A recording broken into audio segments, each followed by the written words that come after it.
जय हिंद दोस्तों। बहुत सारा डिमांड आ रहा था कि इरिटेरिया का जो फुल टेस्ट आया है उसका वीडियो बनाया जाए। तो आज हम इरिटेरिया का टेस्ट नंबर 1 जो है 71 बीपीएससी पीटी, ये टेस्ट नंबर 1 है। फुल टेस्ट 1 देखिए, आपको यहाँ दिखा है फुल टेस्ट 1 इरिटेरिया। तो आज हम इसका वीडियो बना रहे हैं और चलिए शुरू करते हैं। टेस्ट को अच्छे से समझिएगा, और क्योंकि ये जो वीडियो है काफी इंपॉर्टेंट है। इरिटेरिया और केजीएस का क्वेश्चन काफी इंपॉर्टेंट होते हैं बीपीएससी के लिए, तो बढ़िया से देखिएगा, अच्छे अच्छे चीजों को समझ में आएगा। चलिए विलंब न करते हुए शुरू करते हैं। हर्षवर्धन के शासनकाल के बारे में जानकारी के निम्नलिखित में से कौन से स्रोत हैं? ठीक है, संस्कृत नाटक रत्नावली, सही बात है। फाहियान के द्वारा वृत्तांत, देखिए फाहियान इनके समय में नहीं आए थे, ठीक है, चंद्रगुप्त द्वितीय के समय में आए थे फाहियान। इनके समय में हेन सांग आया था, है ना, तो ये नहीं होगा। बांसखेड़ा शिलालेख, हाँ, पहला और तीसरा सही है, ऑप्शन नंबर सी। अगला सवाल, निम्नलिखित विकल्पों में से कौन सा हड़प्पा सभ्यता पर प्रकाश डालता है? तो पुरातात्विक उत्खनन से मिलता है। निम्नलिखित में से कौन से प्रारंभिक जैन साहित्य का हिस्सा नहीं है? तो कौन सा नहीं है? थेरी गाथा। थेरी गाथा एक बौद्ध ग्रंथ है। कौन सा ग्रंथ है? बौद्ध ग्रंथ है। मौर्य काल में विनिमय का माध्यम क्या था? तो विनिमय का माध्यम क्या था? पर्ण। ठीक है, अगला सवाल, निम्नलिखित में से कौन सिकंदर का साथ भारत नहीं आया था? तो देखिए, सिकंदर के साथ जो है ये निराकस आया था, ओनिकेस्टेस आया था, स्ट्रेबुलस आया था, डाइमेकस नहीं आया था, क्योंकि डाइमेकस जो है ये सीरिया के शासक एंड्रोकोटस का राजदूत था ना। अगला सवाल, निम्नलिखित में से कौन सा हड़प्पा स्थल भारत में स्थित है? कौन सा भारत में स्थित है? देखो जरा, अमरी नहीं, मिताथल हाँ, बनवाली हाँ, हड़प्पा पाकिस्तान में, तो दूसरा और तीसरा, ठीक है। अगला है, निम्नलिखित में से किसने कलचुरी राजवंश की स्थापना की थी? तो हम सबने पढ़े हैं, ठीक है, कोकल प्रथम ने कलचुरी वंश की स्थापना की। क से कलचुरी, क से कोकल, याद रखिएगा। मिनहाजुल सिराज ने तबकाते नासिरी पुस्तक किस सुल्तान को समर्पित की थी? ये नसीरुद्दीन महमूद। तो मिनहाजुल सिराज जो अपनी पुस्तक तबकात नासिरी को दिल्ली के सुल्तान नसीरुद्दीन महमूद को समर्पित किया था। अगला सवाल चलते हैं, अलाउद्दीन खिलजी ने किस हिंदू शासक को रामायण की उपाधि दी थी? ठीक है, तो ये रामचंद्र देव को, सॉरी रामायण नहीं है, राय रायन की उपाधि किसको दी थी? रामचंद्र देव को दिया था इन्होंने। अगला सवाल है, मध्यकालीन भारत के ऐतिहासिक स्रोतों में चकला शब्द का प्रयोग किया गया। चकला क्या था? यह एक सूबा था, परगना के बीच इकाई क्षेत्र थी, लेकिन सरकार का पर्यायवाची नहीं थी। ठीक है, तो ये ऑप्शन नंबर सी। अगला है, औरंगजेब ने जर्जिया कर पुनः किस वर्ष लागू किया था? तो ये 1679 में लागू किया गया था। 1920 के खिलाफत समिति की बैठक किस शहर में हुई थी, जिसमें गांधी जी से असहयोग आंदोलन के नेतृत्व संभालने का अनुरोध किया गया था? इलाहाबाद में हुआ था। ठीक है, एक केंद्रीय खिलाफत समिति की बैठक हुई थी और असहयोग के आंदोलन का जिम्मा किनको दिया गया था? महात्मा गांधी को दिया गया था। ठीक है, अगला सवाल, निम्नलिखित में से कौन सा आधुनिक इतिहास के घटनाओं का सही कालानुक्रम को इंगित करता है? तो ये आपका है, मार्ले मिंटो सुधार के बाद जलियांवाला कांड हुआ था, फिर गांधी इरविन समझौता हुआ था, और फिर अगस्त प्रस्ताव हुआ था। मार्ले मिंटो 1909 में आया था, जलियांवाला 1919 में हुआ था, गांधी इरविन 1931 में हुआ था, और अगस्त प्रस्ताव 1940 में आया था। Option number C. अगला सवाल, किस स्वतंत्रता सेनानी ने लाठी और अखाड़ा क्लब की स्थापना किया था? किसने किया था? बाल गंगाधर तिलक ने किया था, लाठी और अखाड़ा की स्थापना किया था। आइए अगला सवाल है, निम्नलिखित को कालानुक्रम में व्यवस्थित कीजिए। चलिए व्यवस्थित करते हैं। ठीक है, पहला क्या है? Forward block. क्या है? फॉरवर्ड ब्लॉक है। ठीक है, और फॉरवर्ड ब्लॉक की जो स्थापना हुई थी ये कब हुई थी? 1939 को। 1939 में, 1939 में। अगस्त प्रस्ताव, आप सबको प्रस्ताव है पता है कि 8 अगस्त 1940 को आया था। 1940 को आया था। आजाद हिंद फौज का गठन ये 1942 में हुआ था। और मुस्लिम लीग द्वारा मुक्ति दिवस कब मनाया गया था? ये 22 दिसंबर 1939 को मनाया गया था। 1939 में 22 दिसंबर को मनाया गया था। और फॉरवर्ड ब्लॉक की स्थापना कब हुई थी? 1 मई को। 1 मई को हुआ था और ये 22 दिसंबर को मनाया गया था ना। तो सबसे पहले कौन होगा? सबसे पहले आपका होगा फर्स्ट। कौन सा होगा? फर्स्ट। फिर 4, फर्स्ट का 4 कौन है? Option C. फिर 2 और 3। अगला सवाल है, भारत सरकार ने अकाल रोकने और अकाल पीड़ितों की मदद के लिए अकाल संहिता कब लागू किया था? ठीक है, तो कब लागू हुआ था? 1883 में लागू हुआ था। अगला सवाल, 1765 में दीवानी के अधिकार मिलने के बाद अंग्रेज पहली बार किस पहाड़ी जनजाति से संपर्क में आए थे? किससे आए थे? खासी से। ठीक है, गारो खासी है ना, ये मेघालय में गारो खासी जयंतियां। वर्ष 1932 में अखिल भारतीय कांग्रेस कमेटी को निम्नलिखित में से एक आदेश पारित करके अवैध घोषित कर दिया गया। यह कर दिया गया था, वह आदेश क्या था? वह आदेश अवैध संघ अध्यादेश था। ठीक है, अगला सवाल, भीमराव निम्नलिखित में से किसने 1920 ईस्वी में अखिल भारतीय दलित वर्ग महासंघ की स्थापना किया था? तो 1920 में अखिल भारतीय दलित वर्ग महासंघ की स्थापना किसने किया था? भीमराव अंबेडकर ने। बिहार कौमी सेवक दल का गठन किस वर्ष हुआ था? तो कब हुआ था? 1921 में हुआ था। अगला सवाल है, ब्रिटिश भारत में अकाल के संबंध में सुझाव देने के लिए निम्नलिखित में से कौन सा आयोग गठित किया गया? ठीक है, तो कौन सा आयोग गठित किया गया? स्टैच्यूटरी आयोग, लॉयल आयोग, मैकडोनेल आयोग। तीनों है जी, तीनों जो है वो अकाल के संबंध में सुझाव देने के लिए गठन हुआ था। किस युद्ध में मैसूर, मराठा और हैदराबाद के निजाम ने मिलकर अंग्रेज के खिलाफ लड़ाई लड़ी थी? तो वो कौन सा युद्ध था? ये था आपका पहला एंग्लो मैसूर युद्ध। और इसमें जो हैदर अली है उन्होंने इसको जीत मिला था, है ना। ये 1767 से लेकर 1769 तक चला था।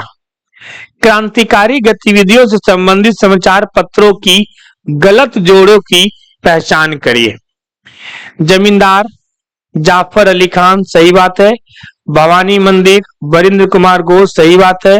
फ्री हिंदुस्तान, तारकनाथ दास, सही बात है।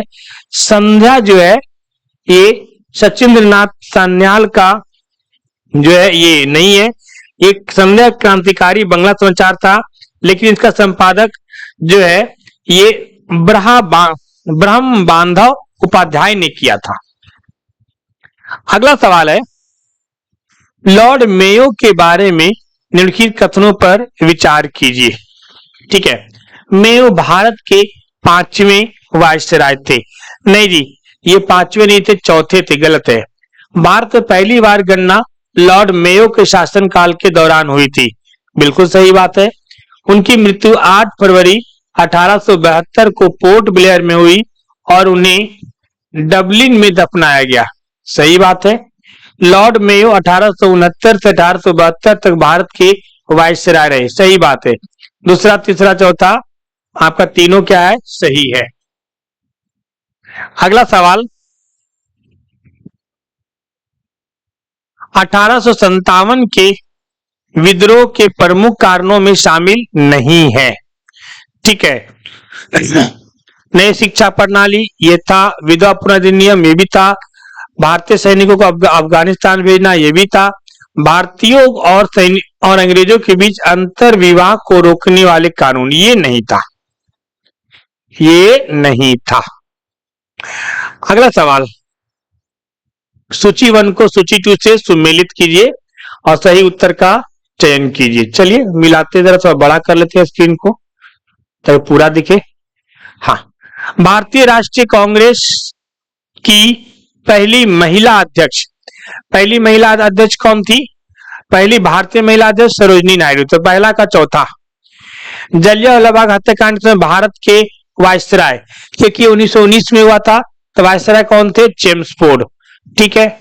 1935 में स्थापित संघीय न्यायालय के पहले मुख्य न्यायाधीश कौन थे? पहले संघीय न्यायालय के पहले मुख्य न्यायाधीश कौन थे? ठीक है, sir Maurice Gwyer. Sorry, C के दूसरा, option number B, option number B. और 1842 में गठित भारतीय शिक्षा आयोग के अध्यक्ष कौन थे? डब्ल्यू हंटर, हंटर आयोग है ना। अगला सवाल,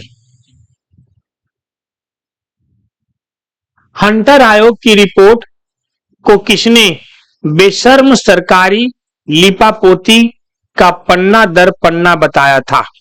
किसने बताया था? तो ये जो बताने वाले थे चितरंजन, सॉरी एक क्वेश्चन छोड़ दिए क्या हम?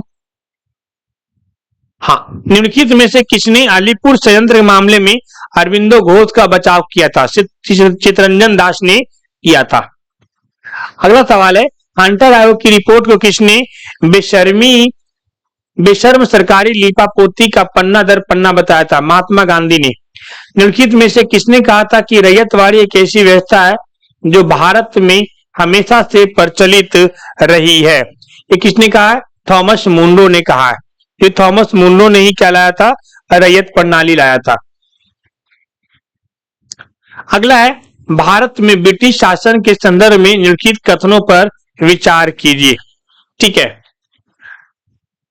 प्रेस सेंसरशिप अधिनियम 1799 के अनुसार प्रकाशक के लिए सभी सामग्री को पूर्व सेंसरशिप निरीक्षण के लिए सरकार के सचिव को प्रस्तुत करना आवश्यक है। सही बात है। जॉन एडम्स के लाइसेंसिंग विनियम 1823 के परिणाम स्वरूप राजा राम मोहन राय को अपने मिरातुल अखबार का प्रकाशन रोकना पड़ा था। दोनों के दोनों क्या है? सही है। ठीक है। अगला, स्टाइलग्मोमीटर का उपयोग निम्नलिखित में से किसको मापने के लिए किया जाता है? स्टाइग्लो, ठीक है, ये सरफेस टेंशन, पृष्ठ तनाव को मापने के लिए किसको यूज करते हैं? स्टाइलग्लोमीटर। अगला सवाल, ऋणात्मक त्वरण निम्नलिखित में से किसकी दिशा के विपरीत होता है? देखिए, ऋणात्मक त्वरण जो है ना, ये हमेशा वेग के विपरीत होगा। पारदर्शी परिस्कोप किस सिद्धांत पर काम करता है? ये परावर्तन के सिद्धांत पर काम करता है।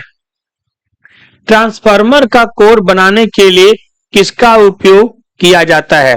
देखिए, हमें जब ट्रांसफार्मर का कोर बनता है ना, ये सॉफ्ट आयरन का होता है। किसका होता है? सॉफ्ट आयरन का होता है। बोस-आइंस्टीन कंडेंसेट की गतिज ऊर्जा कितनी है? बहुत कम होती है। Option number A. ठीक है। अगला, गैस को द्रव में बदलने के लिए कौन सी स्थिति सबसे उपयुक्त है? ठीक है, उच्च दाब, निम्न तापमान। उच्च दाब, निम्न तापमान। अगला है, प्रति चुंबकीय पदार्थ की चुंबकीय प्रकृति क्या है? तो ये चुंबकीय प्रकृति क्या है? ऋणात्मक है। यदि गोलाकार दर्पण को किसी द्रव में डुबाया जाए तो उसकी फोकस दूरी पर क्या प्रभाव पड़ेगा? ठीक है, द्रव में डुबा दें तो कोई परिवर्तन नहीं होगा, अपरिवर्तित रहेगा। निम्नलिखित में से किस विद्युत चुंबकीय विकिरण में अधिकतम ऊर्जा होती है? ठीक है, किसमें होती है? गामा किरणें।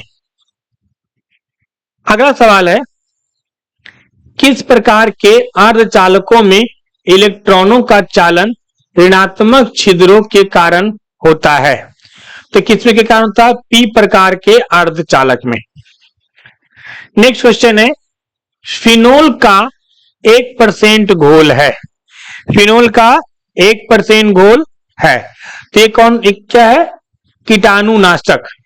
यानी फिनोल का 1% जो घोल है यही कीटाणुनाशक है, ज्यादा जरूरत नहीं पड़ती उसके लिए। निम्नलिखित में से किसका अपवर्तनांक सबसे अधिक है? ठीक है, अपवर्तनांक सबसे अधिक किसका होगा? सॉलिड कांच का होगा, है ना। पायरेक्स गिलास को अधिक मजबूत बनाने के लिए इनमें से निम्नलिखित में से क्या मिलाया जाता है? बोरेक्स। निम्नलिखित में से कौन सा गुण आवर्त सारणी में तत्वों की स्थिति के अधीन नहीं है? तो तत्व का रंग। तत्व का रंग। चलिए अगला सवाल है, सूची 1 को सूची 2 से क्या करिए? सुमेलित करिए, मिलान करना है ना। ईंधन गैस और मुख्य संघटक। सीएनजी। सीएनजी में मुख्य संघटक क्या है? Ethanol, sorry methane. क्या है? सीएनजी में मुख्य घटक क्या है? मीथेन। ठीक है, तो इसका ऑप्शन नंबर कौन सा हो जाएगा? तीसरा। पहला का तीसरा। कोयला गैस। कोयला गैस में क्या क्या होता है? तो हाइड्रोजन होता है, मीथेन होता है और कार्बन मोनोऑक्साइड होता है। बी का चौथा। ठीक है, एलपीजी इसका नाम ही है लिक्विड पेट्रोलियम गैस। ये प्रोपेन और ब्यूटेन का मिक्सचर होता है। तो तीसरा, चौथा, दूसरा। और जल गैस में कार्बन मोनोऑक्साइड होता है और हाइड्रोजन होता है। ठीक है, चलिए अगला सवाल।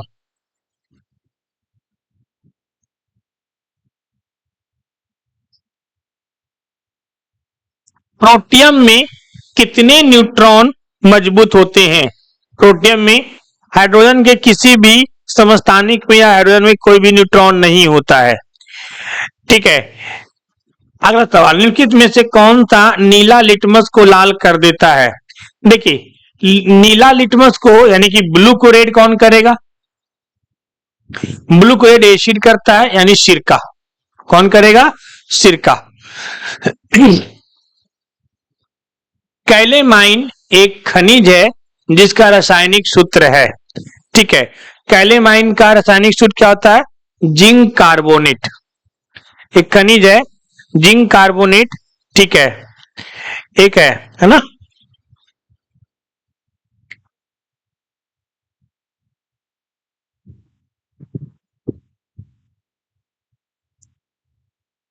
अगला सवाल, सूची वन को सूची 2 से क्या करिए? मिलान करिए। चलिए मिलान करते हैं। क्रैकिंग, ये क्रैकिंग किसमें आता है? पेट्रोलियम में। ये क्रैकिंग पेट्रोलियम रिफाइनिंग का एक प्रक्रिया है ना। प्रगलन, प्रगलन एक प्रक्रिया जिसमें धातुओं को उनके अयस्कों से निकालने के लिए, ठीक है, उपयोग किया जाता है। जैसे इसमें तांबा धातु है। हाइड्रोजनीकरण, ये खाद्य वसा को, ठीक है, उपयोग असंतृप्त वसा को संतृप्त वसा में बदलने के लिए किया जाता है। वॉल्नीकरण रबर के गुण जैसे लोच और मजबूती को बेहतर बनाने के लिए उपयोग किया जाता है ना। तो ये आपका हो जाएगा पहला। दूसरा, तीसरा, चौथा, पहला।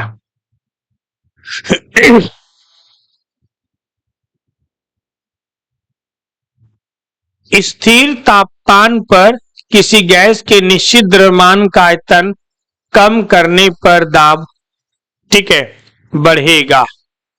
दाब बढ़ेगा।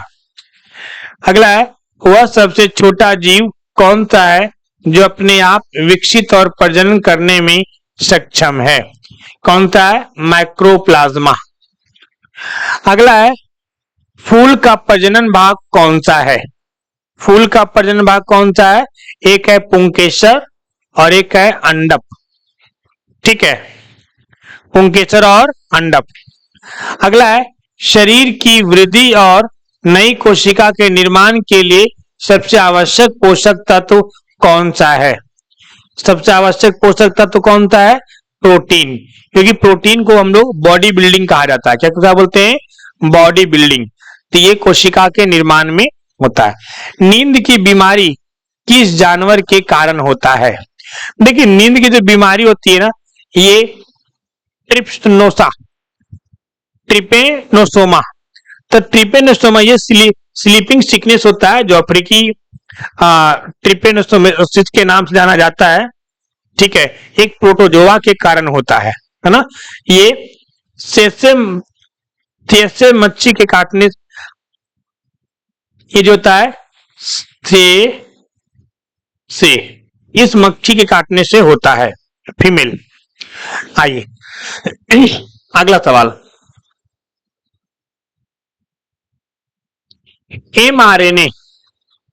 एमआरएनए वैक्सीन निम्नलिखित में से किससे संबंधित है?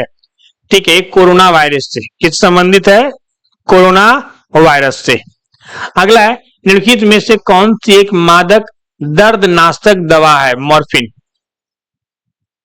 अगला है, कौन सा वर्णक पौधों को पराबैंगनी किरणों के हानिकारक प्रभावों से बचाता है?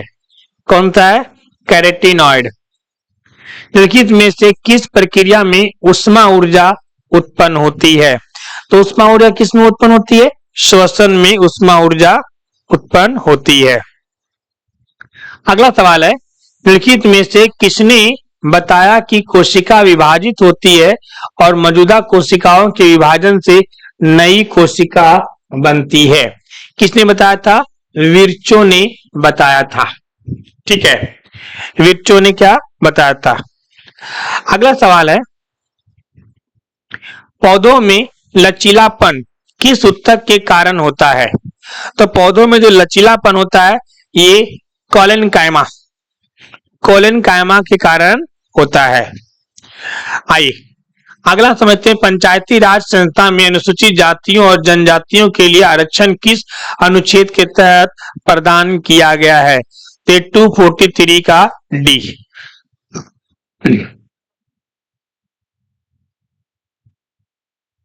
निम्नलिखित में से कौन सा युग्म सही सुमेलित नहीं है?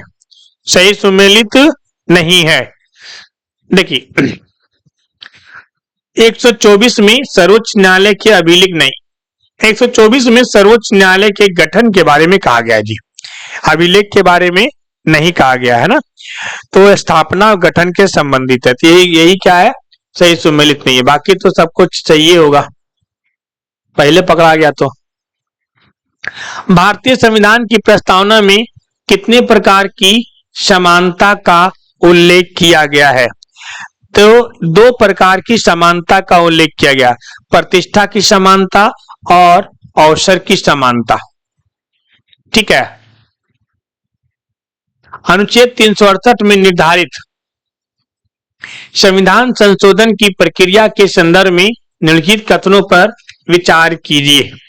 ठीक है, संविधान संशोधन की पहल संसद के किसी भी सदन में की जा सकती है। ठीक है, देखिए ये आपसे पूछा गया है, सही बात है। विधेयक केवल मंत्री द्वारा ही प्रस्तुत किया जा सकता है, निजी सदस्य के द्वारा प्रस्तुत नहीं किया जा सकता है। ये बिल्कुल गलत बात है, मंत्री और निजी दोनों कर सकते हैं। संविधान संशोधन विधेयक प्रस्तुत करने के लिए राष्ट्रपति की पूर्व अनुमति की आवश्यकता नहीं होती है, सही बात है। संघीय प्रावधानों में राज्य विधानमंडल द्वारा अनुसमर्थन की आवश्यकता नहीं होती है। तो पहला और तीसरा सही है। पूछा है गलत कौन से हैं? दूसरा और चौथा।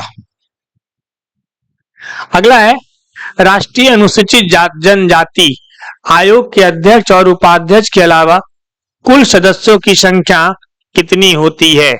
तो कुल 3 सदस्य होते हैं। अगला है संघीय निम्नलिखित में से किस शासन प्रणाली में द्विसदनीय प्रणाली एक अनिवार्य विशेषता है? अनिवार्य विशेषता है, कौन सा है? संघीय प्रणाली, ऑप्शन नंबर ए। निम्नलिखित में से कौन सा मौलिक कर्तव्य है? ठीक है, तो हमारी मिश्रित संस्कृति की समृद्ध विरासत को संरक्षित करना और उसका महत्व समझना, ऑप्शन नंबर बी। भारत के नियंत्रक एवं महालेखा परीक्षक सीएजी किसके लिए मुख्य लेखाकार और लेखाकार परीक्षक के रूप में कार्य करते हैं? संघ और राज्य सरकार। अगला सवाल है भारतीय संविधान की 5वीं अनुसूची किन 4 राज्यों को छोड़कर सभी राज्यों में अनुसूचित क्षेत्रों और अनुसूचित जनजातियों के प्रशासन और नियंत्रण से संबंधित है? तो किनमें? असम, मेघालय, त्रिपुरा और मिजोरम। ये 4 राज्य हैं, असम, मेघालय, त्रिपुरा और मिजोरम। अगला सवाल है भारत में न्यायपालिका द्वारा रिट जारी करने का प्रावधान किस देश से लिया गया है? तो ब्रिटेन से लिया गया है। किससे लिया गया है? ब्रिटेन से लिया गया है। निम्नलिखित में से सही विकल्प को चुनिए। केलकर समिति सार्वजनिक निजी भागीदारी मॉडल, एल.के. झा समिति अप्रत्यक्ष कर, सुखमय चक्रवर्ती समिति मौद्रिक प्रणाली पर पुनर्विचार, ऑप्शन नंबर डी। जब किसी वस्तु पर सब्सिडी दी जाती है तो बाजार मूल्य लागत पर क्या प्रभाव पड़ता है? ठीक है, तो ये क्या होता है? यह घटता है। क्या होता है? ये घटता है। अगला है राष्ट्रीय आय अनुमान का पहला सरकारी डेटा मूल्यांकन कब जारी किया गया था? ठीक है, तो 1948-49 में जारी किया गया था। गिनी गुणांक या गिनी अनुपात अर्थव्यवस्था में निम्नलिखित में से किस माप से संबंधित हो सकता है? देखिए, गिनी गुणांक जो है ना, ये आय असमानता को बताता है। ये जिसका वैल्यू 0 से 1 तक होता है। अगर 0 है तो समानता है और 1 है तो असमानता है। अगला सवाल है निम्नलिखित में से कौन सा युग सही ढंग से सुमेलित नहीं है? ठीक है, अल्फ्रेड मार्शल सीमांत उपयोगिता का सिद्धांत, जेम्स क्लिंस ब्याज की तरलता और वित्त सिद्धांत, कार्ल मार्क्स अधिशेष मूल्य सिद्धांत, अमर्त्य सेन गरीबी का दुष्चक्र। नहीं जी, अमर्त्य सेन जो थे, ठीक है, ये गरीबी का दुष्कर नहीं है, ये गलत है। अमर्त्य सेन जो है ये अर्थव्यवस्था पर काम करने के जाने जाते हैं, विशेष रूप से क्षमता दृष्टिकोण जो मानव विकास, स्वतंत्रता और कल्याण पर केंद्रित है। अगला सवाल, संतुलित विकास सिद्धांत के अनुसार अविकसितता का प्राथमिक कारण क्या है? तो प्राथमिक कारण क्या है?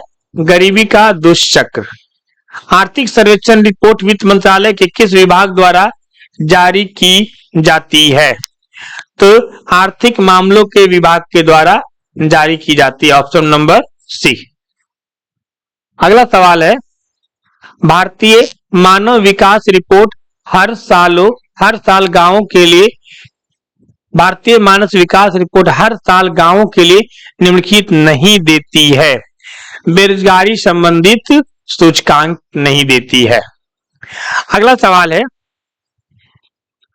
बैंकों को अपनी नकद शेष और कुल परिसंपत्तियों के बीच एक निश्चित अनुपात बनाए रखना होता है, इसे क्या कहते हैं? इसे क्या कहते हैं? सांविधिक तरलता अनुपात, एसएलआर रेशियो।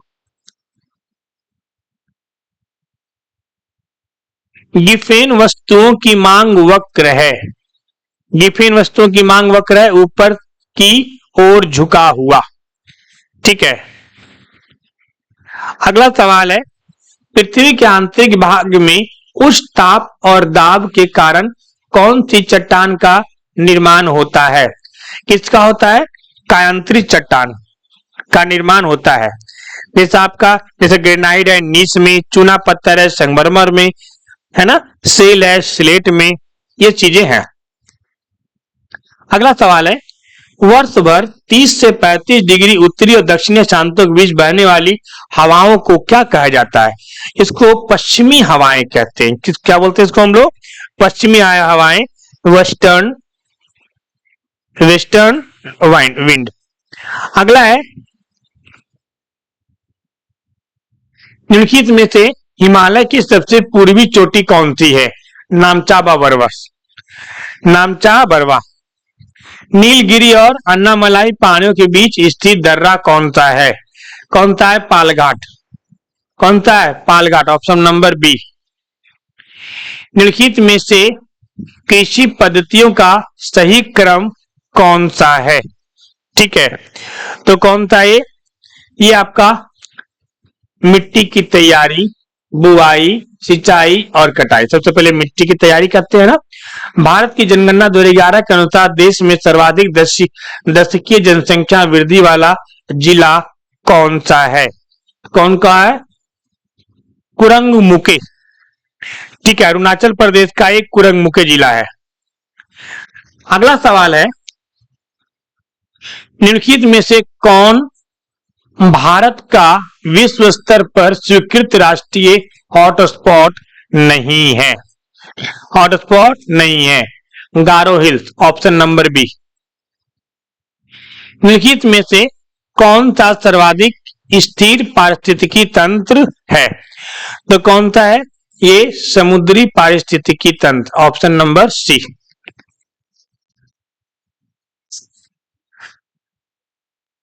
अगला सवाल है, हमारे सौर मंडल से संबंधित निम्नलिखित कथनों पर विचार करिए। क्या करिए? विचार करिए। ठीक है, चलिए विचार करते हैं। सप्तर्षि बिग बियर तारामंडल का एक हिस्सा है, सही बात है। सप्तऋषि बिग बियर को ऊर्जा मेसर भी कहा जाता है, सही बात है। क्षुद्र ग्रह बेल्ट मंगल और पृथ्वी की कक्षाओं के बीच स्थित नहीं जी, मंगल और पृथ्वी के बीच स्थित नहीं है, ये गलत है। ये जो है मंगल और बृहस्पति के बीच में। सबसे बड़ा क्षुद्र ग्रह का नाम क्या है? सीरीस, बिल्कुल सही है। पहला, दूसरा, चौथा, ऑप्शन नंबर डी। बैगा जनजाति मुख्यतः निम्नलिखित में से किस राज्य में पाई जाती है? ये मध्य प्रदेश में पाया जाता है। भूमध्य रेखा निम्नलिखित में से किस देश से होकर गुजरती है? देखो, ये मालदीव, गैब्रान, ब्राजील, जिनमें से ऑप्शन है उनमें से यहीं से गुजरती है। अगला सवाल, नामीब रेगिस्तान कहाँ स्थित है? देखिए, नामी सराय नामीब है तो ये नामीबिया में होगा। नामीबिया कहाँ है? ये अफ्रीका महादेश में है। सूची 1 को सूची 2 से मेलित करिए और सही उत्तर का चयन कीजिए। पर्वत और महाद्वीप। चलिए, एंडीज पर्वत दक्षिणी अमेरिका, अल्ताई पर्वत एशिया, अल्पास यूरोप, अपलेशियन उत्तरी अमेरिका। पहला का चौथा तीसरा, पहला दूसरा। 0 डिग्री अक्षांश और 0 डिग्री देशांतर किस महादेश में एक दूसरे से मिलते हैं? किस महासागर में ना? अटलांटिक महासागर में मिलते हैं। निम्नलिखित में से कौन सा देश स्वर्ण त्रिभुज के अंतर्गत नहीं आता है? देखिए, स्वर्ण त्रिभुज में 3 देश हैं, है ना, जिसे गोल्डन ट्रायंगल भी कहा जाता है। कौन कौन? Laos, Myanmar, Thailand. वियतनाम इसमें नहीं आते हैं। ठीक है, अगला सवाल, बिहार प्रांतीय कांग्रेस का दूसरा अधिवेशन किसके प्रयासों से आयोजित हुआ था? ये किसका हुआ था? बाबू दीप नारायण सिन्हा। कर्नाट वंश के किस शासक ने कर्नाट कुलभूषण की उपाधि धारण की थी? नान्यदेव। उनका नाम क्या था? नान्यदेव। अगला है, बिहार में सैन्य अभियान आयोजित करने और बिहार को दिल्ली सल्तनत के अधीन लाने वाला पहला शासक कौन था? इल्तुतमिश। बाज बहादुर जो 1607 में बंगाल का गवर्नर बना, को कुल खान की उपाधि किसने दिया था? कुल खान की उपाधि किसने दिया था? जहांगीर ने दिया था। अगला है, मांझी प्रथा निम्नलिखित में से किस विद्रोह से संबंधित है? ये किससे है? संथाल विद्रोह से संबंधित है।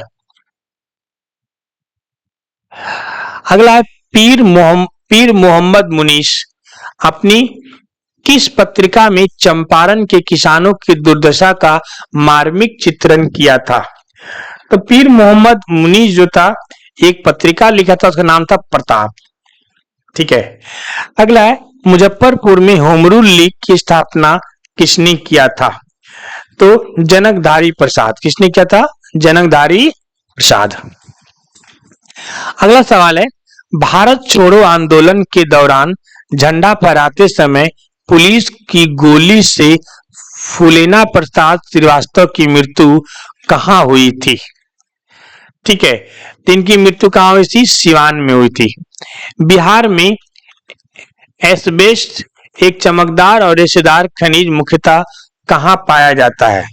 ये पाया जाता है मुंगेर में। Option number D. बिहार को कितने भूकंप जोनों में विभाजित किया गया है? तो बिहार को 3 भूकंप जोन में विभाजित किया गया है ना। तो थर्ड जोन में 6 जिले हैं, फोर्थ जोन में 24 जिले हैं और फिफ्थ जोन में 8 जिले हैं। बिहार के किस क्षेत्र में धारवाड़ चट्टान पाई जाती है? ठीक है, धारवाड़ चट्टान कहां पाई जाएगी? दक्षिण पूर्व क्षेत्र में। पंचायती राज संस्थाओं में महिलाओं को 50% आरक्षण देने वाला भारत का पहला राज्य कौन सा है?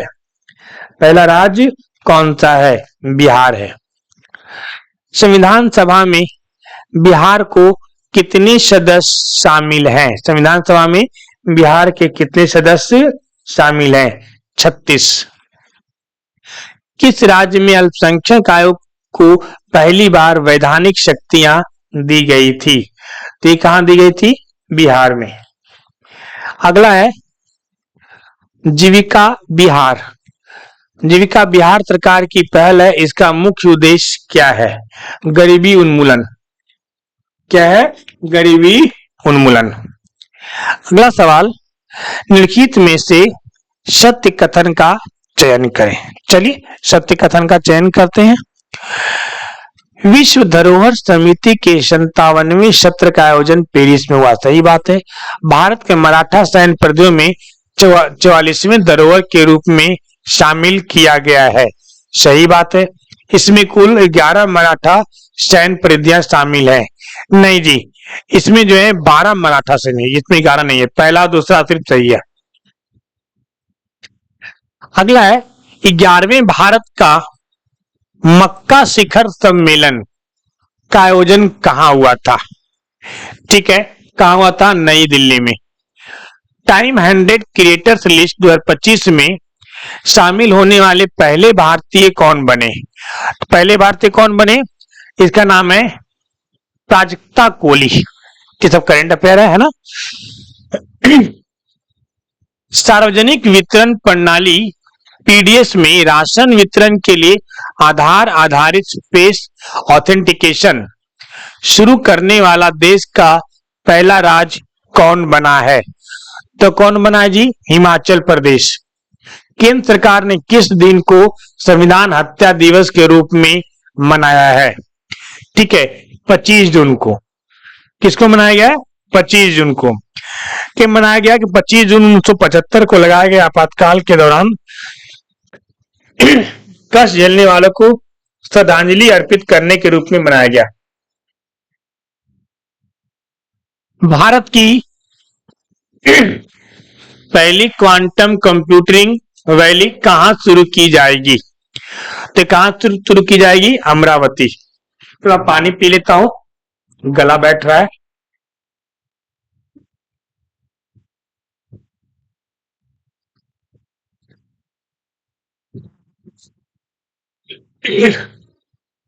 सबसे अधिक तेंदुओं की संख्या वाला महानगर भारत की तेंदुआ राजधानी कौन बन गया है?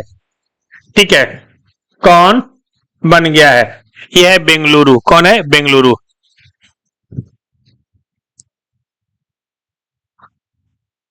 किस राज्य सरकार ने औद्योगिक विकास को बढ़ावा देने के लिए उद्योग क्रांति की शुरुआत की है?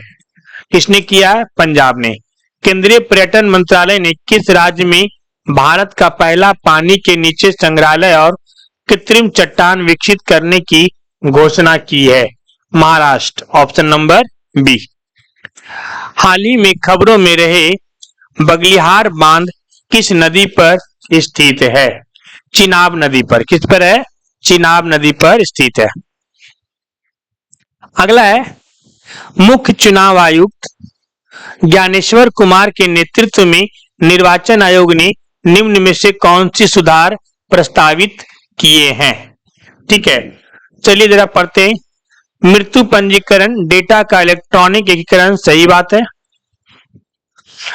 पैतृक संपत्ति में मतदाता पहचान, नहीं। संशोधित मतदाता चुनाव पर्ची, बीएलओ के लिए मानकीकृत फोटो पहचान पत्र, तो आपका पहला, तीसरा, चौथा।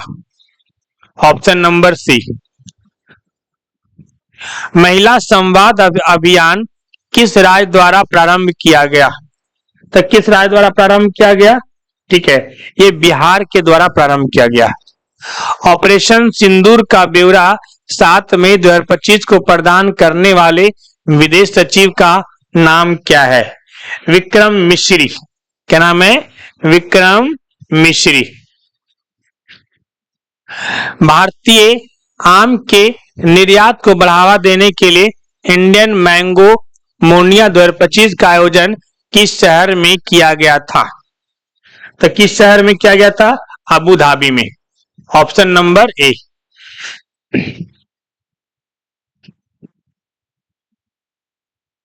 अगला सवाल है, निम्नलिखित कथनों पर विचार कीजिए।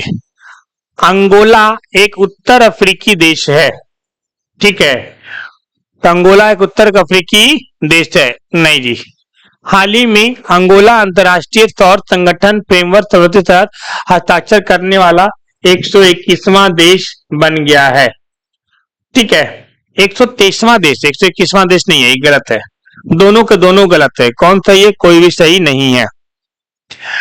सिपरी रिपोर्ट 2025 के अनुसार सर्वाधिक सैन्य खर्च करने वाले देश में भारत का स्थान कौन सा है?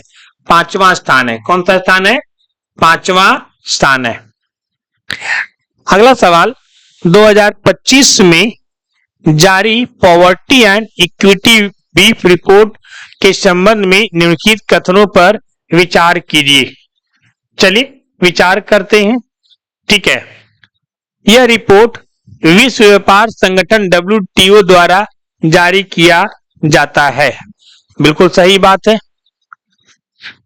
नहीं, ये जो है WTO के द्वारा जारी नहीं किया जाता है, ये गलत है। ठीक है, ये वर्ल्ड बैंक के द्वारा जारी किया जाता है। इसके अनुसार भारत में गरीबी रेखा से नीचे जीने मापन करने वाले 16.2% से घटकर 2.3% रह गए हैं। सही बात है। लगभग 17 करोड़ लोग को अधिक गरीबी रेखा से बाहर निकाला गया है। सही बात है। असत्य कथन को चुनिए, सिर्फ पहला असत्य है। अगला सवाल है, भारत सरकार ने विमानन क्षेत्र में ग्राउंड हैंडलिंग करने वाली सेलेबी कंपनी पर प्रतिबंध लगाया है। यह कंपनी किस देश की है? तुर्की की है। किसकी है? तुर्की की है। भारत के पहले संविधान संग्रहालय का उद्घाटन कहां किया गया है? सोनीपत में। कहां हुआ है? हरियाणा के सोनीपत में। चलिए मिलान करना है, महोत्सव, त्योहार और स्थल में गलत मिलान का चयन करिए। ठीक है। तो अंबुबाची मेला गुवाहाटी, सही बात है। खीर भवानी उत्सव जम्मू कश्मीर, सही बात है। खुबानी फूल उत्सव ये लद्दाख में होता है, उत्तराखंड में नहीं, ये गलत है। और चापचर कुट त्योहार मिजोरम, सही बात है। तो ऑप्शन नंबर सी क्या है, गलत मिलान है, यानी सही आंसर है। केंद्रीय बजट 2025-26 को पेश करते समय कोट किया गया कथन, कोई देश केवल उसकी मिट्टी से नहीं है बल्कि देश को उसके लोगों से है, ये किसका है? ठीक है, ये है गुराजादारा अप्पा राव। बस थोड़ा सा और है, फटाफट हम लोग कर लेते हैं। केंद्रीय बजट 2025-26 में विकसित भारत के लिए 6 व्यापक सिद्धांत प्रस्तुत किए गए। निम्न में से कौन सा सिद्धांत इसमें शामिल नहीं है? शामिल नहीं है 100% अच्छे स्तर की स्नातकीय शिक्षा, option number B. Option number B. केंद्रीय बजट 2025-26 में खर्च होने वाले शीर्ष 4 मद को अवरोही क्रम में व्यवस्थित करें। ठीक है, ब्याज अदायगी करों को शुल्क में राज्यों का हिस्सा सबसे पहले ये आएगा, फिर ब्याज अदायगी आएगा, तो दूसरा और पहला, फिर क्या आएगा, फिर आएगा आपका केंद्रीय क्षेत्र का योजना, तीसरा, दूसरा, पहला, तीसरा, चौथा। केंद्रीय बजट 2025-26 में घोषित भारत ट्रेडनेट का मुख्य उद्देश्य क्या है? का मुख्य उद्देश्य क्या है? तो अंतरराज्यीय व्यापार हेतु डिजिटल सार्वजनिक अवसंरचना स्थापित करना, ऑप्शन नंबर सी। केंद्रीय बजट 2025-26 निम्नलिखित कथनों पर विचार करें तथा सत्य कथन का चयन करें। ठीक है, तो नई कर व्यवस्था के अंतर्गत वेतनभोगी करदाताओं के लिए आयकर छूट की सीमा 1 से 2 लाख, छूट की सीमा 12.5 लाख रुपए तक होगी। ठीक है, ये सही बात है। ठीक है, 24 लाख रुपए से अधिक की किसी आय पर 30% का आयकर देना होगा। ठीक है, तो ये दोनों के दोनों सही है। अगला, आर्थिक सर्वेक्षण 2024-25 के अनुसार वित्तीय वर्ष 2025-26 में अपेक्षित जीडीपी में वृद्धि कितना है? वृद्धि कितना है? तो ये 6.3 से लेके 6.8% तक। आर्थिक सर्वेक्षण 2024-25 के अनुसार असत्य कथन का चयन करें। चलिए चयन करते हैं। सीमेंट उत्पादन में भारत का स्थान तीसरा है, ये गलत है जी, क्योंकि सीमेंट में भारत का उत्पादन जो है ये तीसरा नहीं है, तो ये चीजें क्या है, गलत है। आइए, दूसरा स्थान है ना, कौन सा दूसरा स्थान है, तीसरा नहीं है। अगला सवाल है, आर्थिक सर्वेक्षण 2024-25 के अनुसार निम्नलिखित कथनों पर विचार कीजिए।